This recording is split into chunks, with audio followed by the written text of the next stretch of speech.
उत्तर प्रदेश के सहारनपुर से मां की ममता को शर्मसार कर देने वाला मामला सामने आया है। यहाँ एक हैवान बनी सौतेली मां ने 5 साल की मासूम बच्ची पर इतना जुल्म किया कि सुनकर आपके भी रोंगटे खड़े हो जाएंगे। पति के जाते ही सौतेली मां हैवान बन जाती थी, उसे बुरी तरह से मारा करती थी। यही नहीं, मासूम से पूरे घर का काम भी करवाती और न करने पर चिमटे से उसे पीटा करती। बच्ची के डर के चलते किसी से कुछ नहीं कहा जाता, लेकिन मंगलवार को सौतेली मां ने हैवानियत की सारी हदें पार कर दी। मासूम बच्ची को मां ने नाखूनों से नोचा, उसके चेहरे, गले और पूरे शरीर में इसके निशान हैं। इतना ही नहीं, डंडों से उसके पैरों पर भी मारा।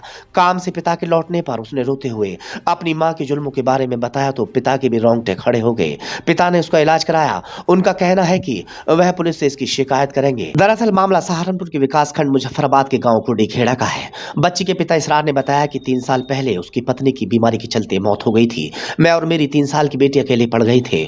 बेटी को माँ का प्यार मिले इसलिए 2 साल पहले दूसरी शादी कर ली, लेकिन वह मेरी बेटी को शारीरिक और मानसिक तौर पर यातनाएं देने लगी। मुझे नहीं पता था कि मैं अपनी बेटी के लिए माँ नहीं, बल्कि उसकी खुशियों का दम घोंटने वाली सौतेली माँ दे रहा हूँ। शादी के बाद कुछ दिन तक तो दूसरी पत्नी ठीक से रही, वह मेरे सामने बेटी से खूब प्यार करती थी, लेकिन 4 माह पहले पत्नी ने बेटे को जन्म दिया। इसके बाद बेटी को टॉर्चर करना शुरू कर दिया। वह मेरे सामने उसके साथ मारपीट नहीं करती थी। जब मैं फेरी काम पर चला जाता था तो वो बेटी को खूब मारती थी।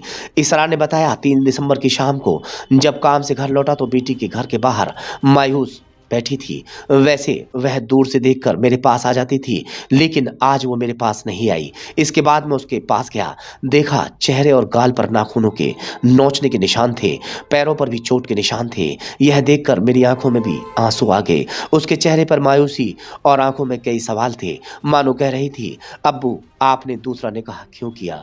हम दोनों ही आपस में अपना सुख दुख बांट लेते। बहरहाल मैंने पूछा बेटी क्या हुआ? ये सुनते ही वह फूट फूट कर रोने लगती है। मैंने उसे चुप कराया। इसके बाद सौतेली माँ के टॉर्चर करने की बात मुझे बताई। मुझे समझ नहीं आ रहा था कि मैं अब क्या करूं। बच्ची के पिता ने आगे बताया कि मैं इस मामले की शिकायत पुलिस से जरूर करूंगा। वहीं थाना बिहारीगढ़ इंस्पेक्टर बीनी सिंह का कहना है कि परिवार के किसी सदस्य ने अभी आकर हमारे पास कोई शिकायत नहीं की है। अगर कोई शिकायत करता है तो आगे की कार्रवाई जरूर की जाएगी।